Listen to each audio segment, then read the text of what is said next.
With the stroke of a pen, President Donald Trump undid what's been called the largest prosecution in Justice Department history. He issued a sweeping pardon to 1,500 plus people charged in the January 6th Capitol riot. 69 News reporter Grace Griffin has reaction from both sides of the political aisle tonight. Grace? Rick and Wendy, that's right. The move to pardon is being met with mixed reaction even within the Republican Party. You're going to hear from some lawmakers in just a second. It also brought back emotional moments for former Congresswoman Democrat Susan Wild, who was not only at the Capitol when rioters broke in, she was in the gallery terrified.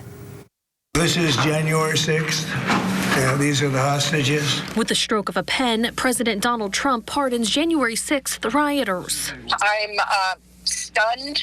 Over the phone, former Lehigh Valley Congresswoman Democrat Susan Wild.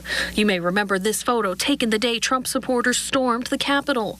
It shows a panic-stricken Wild and other lawmakers taking cover in the gallery above the House floor. Yes, was I there? Was I trapped? Was I terrified? I sure was. So we were able to look down where the majority of the members of Congress were running for the exits, Democrats and Republicans alike. She recalls feeling like the moment may be her last.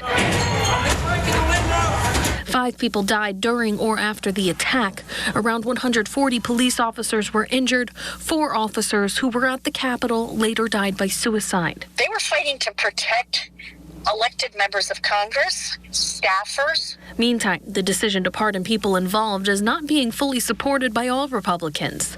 It also contradicts Vice President J.D. Vance's recent comments that only nonviolent offenders receive relief. I think some of those who went inside the Capitol with an open door, there was no violence, no vandalism.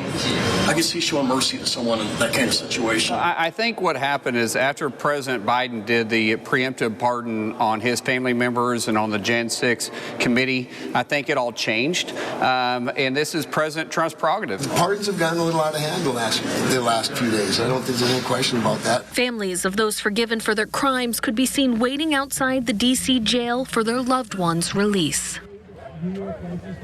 Outside of those pardons, President Trump also directed the Justice Department to drop about 300 pending cases. Wendy?